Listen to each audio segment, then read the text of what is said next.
Hello guys, তো তোমরা সবাই কেমন আছো? আশা করছি ভালো আছো। আমরাও খুব ভালো আছি। এই দেখো, আমার দিদি হচ্ছে আজকে আমাদের বাড়ি চাউমিন রান্না করবে। এখানে ২ প্যাকেট চাউমিন আছে, ঠিক আছে? আর এখানে পাস্তা আছে। আর হচ্ছে এই কাকি কিছু রসুন ছুলছিল, রসুনও দেবে ওর মধ্যে। এই দেখো ৪টে ডিম, ৪টে ডিমও দেবে চাউমিনের মধ্যে। এখানে চাউমিন সেদ্ধ হয়ে গেছে। তারপরে এই যে ডিম ভেজে নিচ্ছে। তারপরে এখানে গাজর, পেঁয়াজ আরও অনেক কিছু আছে। তাই এখানে এই যে ভাজা হচ্ছে সবকিছু।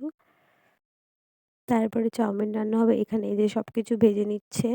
গাজর, পেঁয়াজ আরও কি ছিল, এই যে চাউমিন, পেঁয়াজ সবকিছু একসাথে ভাজছে এখানে।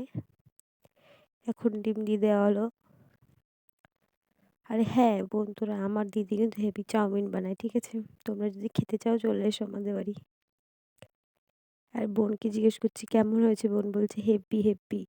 গোলুকে জিজ্ঞেস করছি কেমন হয়েছে, গোলু তো খেয়েই যাচ্ছে, কোনো কথাই বলছে না কোনো। অসভ্য ভাই একটা। টাটা গাইস, ভিডিওটা ভালো লাগলে লাইক কমেন্ট করে দিও।